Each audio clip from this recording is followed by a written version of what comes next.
Hello friends, मैं आप सबका स्वागत करता हूं आपके अपने चैनल में जिसका नाम है मार्केट का जादू। तो दोस्तों, आज के दिन की न्यूज़ अगर आपने देखी होगी तो आप लोगों को पता चला होगा कि डीमार्ट ने यहाँ पे क्वार्टर 3 के रिजल्ट्स यहाँ पे डिक्लेयर कर दिए हैं। और जिस वीडियो में हम लोग क्वार्टर 3 के रिजल्ट्स डिटेल में एनालिसिस करने वाले हैं। तो वीडियो को शुरू करते हैं। सबसे पहले अगर आप यहाँ पे देख सकते हो, गूगल में मैंने डाला है डीमार्ट इन्वेस्टर रिलेशंस, और जो सबसे पहली वेबसाइट ओपन यहाँ पे दिख रही है गूगल में, उसे हम लोग क्लिक करते हैं। तो इसके बाद हम लोगों को क्लिक करना है लेफ्ट हैंड साइड में, अगर आप देख सकते हो ये फाइनेंशियल रिजल्ट्स, इसके ऊपर क्लिक करना है। और यहाँ पे हम लोग लेटेस्ट रिजल्ट्स हम लोगों को दिखाई देंगे। तो ये लेटेस्ट क्वार्टर का रिजल्ट है जो आज कंपनी ने डिक्लेयर किया है क्वार्टर 3 का। इसे हम लोग क्लिक करते हैं तो ये रिजल्ट्स हमारे सामने ओपन हो जाएंगे। तो यहाँ पे हम लोग फोकस करने वाले हैं कंसोलिडेटेड रिजल्ट्स के ऊपर, और ये फिगर्स जो भी है वो रुपीज़ इन करोड्स में है। तो इस वीडियो में मैं रुपीज़ इन करोड्स नहीं बोलना चाहूँगा क्योंकि ये बाय डिफ़ॉल्ट दिया गया है। तो हम लोग इसको शॉर्ट में जैसे 7,000 हम लोगों ने बोल दिया, तो हम लोग उसे कंसिडर करेंगे 7,000 रुपीज़ इन करोड्स। तो इस बैलेंस शीट को मैं सॉरी इस इनकम स्टेटमेंट को मैं थोड़ा सा जूम कर लेता हूँ। और यहाँ पे हम लोग देख सकते हैं कि कंपनी का जो रिज़ल्ट है, तो इसमें 3 मेजर पार्ट्स है। फर्स्ट कॉलम है वो करंट क्वार्टर के रिजल्ट्स है, सेकंड कॉलम जो लास्ट क्वार्टर के रिजल्ट थे, और थर्ड कॉलम जो है वो क्वार्टर 3 2019 के रिजल्ट्स है। तो हम लोग यहाँ पे इजीली कंपेयर कर सकते हैं क्वार्टर ऑन क्वार्टर बेसिस पे, और ईयर ऑन ईयर बेसिस पे भी हम लोगों को कंपेयर करना काफ़ी ईजी हो जाएगा। तो शुरू करते हैं हम लोग एनालिसिस को। तो सबसे पहली चीज़ है रेवेन्यू फ्रॉम ऑपरेशंस। तो रेवेन्यू फ्रॉम ऑपरेशंस ये वो चीज़ है जिससे कंपनी ने अभी तक जो भी पैसा अर्न किया है फ्रॉम ऑपरेशंस, जो भी उसका बिजनेस चलता है। जैसे हम लोगों को पता है कि डीमार्ट का बिजनेस बेसिकली डीमार्ट के शॉप्स है जहाँ पे बहुत सारी इसेंशियल चीज़ें ये कंपनी सेल करती है, जैसे कि ग्रॉसरी और जो डे टू डे लाइफ में लगने वाली चीज़ है वो कंपनी यहाँ पे बेचती है। तो उससे मिलने वाला पैसा हम लोग देखते हैं कि रेवेन्यू फ्रॉम ऑपरेशंस इस क्वार्टर में अगर हम लोग देखेंगे तो 7,542 यहाँ पे रुपीज़ का यहाँ पे हम लोगों को रेवेन्यू दिखाई दे रहा है। वही लास्ट क्वार्टर में ये था 5,306 रुपीज़। और ईयर ऑन ईयर बेसिस पे अगर हम लोग कंपेयर करते हैं तो 6,808 रुपीज़ यहाँ पे हम लोग बोल सकते हैं। तो रिज़ल्ट काफ़ी शानदार दिखाई दे रहे हैं। क्वार्टर ऑन क्वार्टर बेसिस पे हम लोगों को 29.65% की जंप दिखाई दे रही है।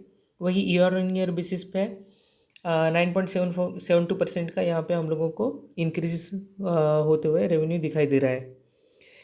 उसके बाद हम लोग जंप करते हैं टोटल एक्सपेंस के ऊपर। तो टोटल एक्सपेंस कंपनी का यहाँ पे ऑलमोस्ट 7,000 के आसपास है। वही लास्ट क्वार्टर में 5,000 के ऊपर, थोड़ा सा ऊपर था। और ईयर ऑन ईयर बेसिस पे अगर हम लोग कंपेयर करते हैं तो 6,325 रुपीज़ का यहाँ पे हम लोगों को टोटल एक्सपेंस दिखाई दे रहा था। तो एक्सपेंस में यहाँ पे year quarter on quarter basis पे अगर हम लोग कंपेयर करते हैं तो डेफिनेटली जंप दिखाई दे रही है। और ईयर ऑन ईयर बेसिस पे ऑलमोस्ट निगली जंप है, लेकिन ज़्यादा बड़ी जंप नहीं बोल सकते हम लोग। लेकिन कंपनी का जो भी प्रॉफिट है वो हम लोगों को बहुत ज़्यादा मैटर करेगा। तो हम लोग अभी जंप करते हैं प्रॉफिट के ऊपर। तो सबसे पहली चीज़ है प्रॉफिट बिफोर टैक्स। तो इनकम में से अगर हम लोग इनकम में से अगर हम लोग टोटल एक्सपेंस माइनस कर देते हैं तो हमें जो भी चीज़ मिलेगी वो प्रॉफिट बिफोर टैक्स है। यहाँ पे हम लोग शॉर्ट में प्रॉफिट बिफोर टैक्स को पीबीटी बोलेंगे। तो अगर हम लोग कंपेयर करते हैं पीबीटी, इस क्वार्टर में कंपनी का पीबीटी है 609.44। वही लास्ट क्वार्टर में था 271.68। तो पीबीटी की अगर हम लोग बात करते हैं तो क्वार्टर ऑन क्वार्टर बेसिस पे यहाँ पे पीबीटी ने काफ़ी शानदार जंप दिखाई है, जो कि हम लोग बोल सकते हैं 67.42% की जंप है। वही ईयर ऑन ईयर बेसिस पे अगर हम लोग ये रिजल्ट कंपेयर करते हैं तो पीबीटी लास्ट क्वार्टर में लास्ट ईयर के सेम क्वार्टर में 489.97 था। तो ईयर ऑन ईयर बेसिस पे भी यहाँ पे 36.99%, ऑलमोस्ट 37% की जंप यहाँ पे हम लोगों को दिखाई दे रही है पीबीटी में।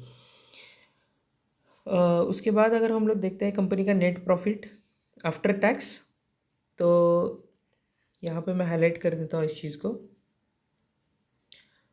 तो नेट प्रॉफिट अगर हम लोग देखते हैं इस क्वार्टर में तो 446.95, लास्ट क्वार्टर में वही था 198.53, और लास्ट ईयर सेम क्वार्टर में था 384.01। तो हम लोग यहाँ पे बोल सकते हैं कि जो प्रॉफिट आफ्टर टैक्स है वो क्वार्टर ऑन क्वार्टर बेसिस पे 55.67% का ग्रो होते हुए दिखाई दे रहा है। वही ईयर ऑन ईयर बेसिस पे 14.08% की यहाँ पे जंप दिखाई दे रही है। तो ओवरऑल अगर हम लोग रिजल्ट की बात करते हैं तो कंपनी ने यहाँ पे काफ़ी बेहतरीन रिजल्ट दिखाई प्रोड्यूस किए हैं। और हम लोग बोल सकते हैं कि जो हम लोगों को लास्ट कुछ क्वार्टर में कंपनी का प्रॉफिट श्रिंक होते हुए दिखाई दे रहा था, प्रॉफिट कम हो रहा था, लेकिन इस क्वार्टर में कंपनी ने जिस तरीके से रिजल्ट दिखाया तो हम लोग बोल सकते हैं कि कंपनी अभी बैक ऑन ट्रैक आ गई है, अपने ट्रैक पे आ गई है। तो ये अच्छा साइन हम लोग बोल सकते हैं यहाँ पे। इसी के साथ हम लोग देखते हैं कि कंपनी का ये तो हो गया इनकम स्टेटमेंट, लेकिन अगर ओवरऑल व्यू से अगर हम लोगों को कंपनी का एनालिसिस करना है तो हमें बैलेंस शीट भी कंपनी की देखनी होगी। तो मैं जंप करता हूँ बैलेंस शीट के ऊपर। यहाँ पे moneycontrol.com पे मैं हम लोग आ गए हैं, सॉरी गूगल स्क्रीन पे हम लोग आ गए हैं, और गूगल पे मैंने डाला है कि DMart balance sheet money control. तो सबसे फर्स्ट यूआरएल यहाँ पे आएगी, उससे मैं क्लिक करता हूँ। हम लोग इसको थोड़ा स्क्रॉल कर लेते हैं। यहाँ पे भी हम लोग जैसे इनकम स्टेटमेंट में हम लोगों ने देखा था, हम लोगों ने कंसोलिडेटेड रिजल्ट पे फोकस किया था, तो सिमिलर चीज़ हम लोग यहाँ पे कंसोलिडेटेड पे क्लिक करेंगे। कंसोलिडेटेड रिजल्ट ये होता है कि डीमार्ट एज अ कंपनी, जैसे डीमार्ट में हो सकता है कि उसकी छोटी छोटी और कंपनियां हो, छोटे छोटे बिजनेसेस हो, उन सब का कंसोलिडेट करके उन सब के रिजल्ट्स इकट्ठा करके ये रिजल्ट्स जनरेट होता है, उसे हम लोग कंसोलिडेटेड बोलते हैं। तो ये बैलेंस शीट अगर हम लोग देखते हैं कंसोलिडेटेड बेसिस पे, तो यहाँ पे हम लोग बहुत सारे पैरामीटर्स देख रहे हैं, लेकिन हम लोग यहाँ पे 4 मेन पैरामीटर्स के ऊपर फोकस करेंगे। मैं हाईलाइट कर देता हूँ यहाँ पे reserve and surplus. Reserve and surplus ये वो पैरामीटर होता है जैसे कंपनी प्रॉफिट में से जो भी प्रॉफिट हुआ उसमें से कुछ ना कुछ थोड़ा बहुत अमाउंट साइड में निकाल के रखती है। ये इसके लिए होता है जैसे कंपनी को फ्यूचर में बिजनेस एक्सपांड करना है, या जैसे हम लोगों ने 2020 में देखा कि कोविड का पैंडमिक आ गया था, तो ऐसे सिचुएशन में कंपनी को अगर सर्वाइव करना है तो यहाँ ये रिजर्व एंड सरप्लस में से कंपनी जो पास्ट में पैसे सेव किए थे उसका यूटिलाइज कर सकती है और सिचुएशन को हैंडल कर सकती है। या फिर कंपनी को अगर ग्रो करना है, जैसे बिजनेस को बढ़ाना है, फैक्ट्रीज डालनी है, स्टोर्स ओपन करने हैं, तो भी कंपनी यहाँ से वो पैसा उठा सकती है। तो अगर हम लोग यहाँ पे देखते हैं ये लास्ट 5 ईयर्स के रिजल्ट हम लोगों को दिखाई दे रहे हैं। तो अगर हम लोग देखते हैं रिजर्व्स, तो रिजर्व्स कंपनी के यहाँ पे ग्रोइंग मोड में दिखाई दे रहे हैं। अगर हम लोग बात करते हैं मार्च 2020 में, तो ये 10,431 रुपीज़ इन करोड्स में थे रिजर्व्स। तो काफ़ी शानदार यहाँ पे कंपनी के रिजर्व्स हम लोगों को दिखाई दे रहे हैं। उसके बाद हम लोग जंप कर लेते हैं नेक्स्ट पैरामीटर के ऊपर। कंपनी के ऊपर कोई कर्जा है क्या, कोई कंपनी के ऊपर डेप्थ है क्या। तो डेप्थ दो प्रकार की होती है, एक होती है लॉन्ग टर्म डेप्थ, और या फिर हम लोग उसे बोलते हैं लॉन्ग टर्म बोरिंग, और सेकंड चीज़ होती है शॉर्ट टर्म बोरिंग। तो अभी हम लोग फोकस करेंगे लॉन्ग टर्म बोरिंग के ऊपर। तो लॉन्ग टर्म बोरिंग में कंपनी के ऊपर कोई भी कर्जा नहीं है।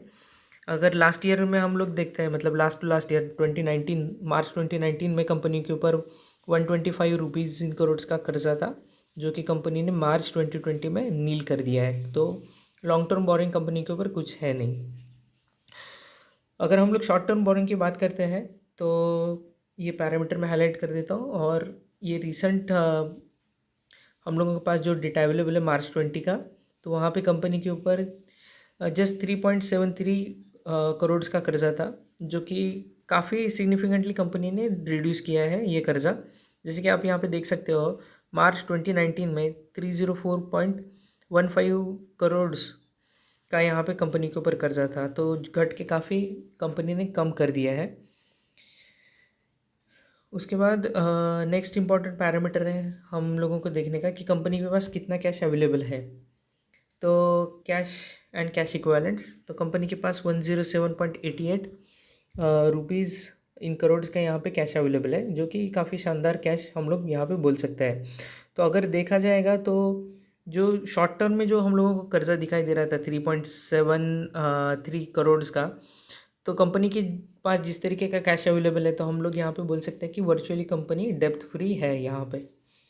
तो कंपनी के रिजल्ट्स हम लोगों ने देखा, कंपनी का बैलेंस शीट हम लोगों ने देखी, तो ओवरऑल ये कंपनी काफ़ी शानदार दिखाई दे रही है और लॉन्ग टर्म के लिए हम लोग इस कंपनी को होल्ड कर सकते हैं।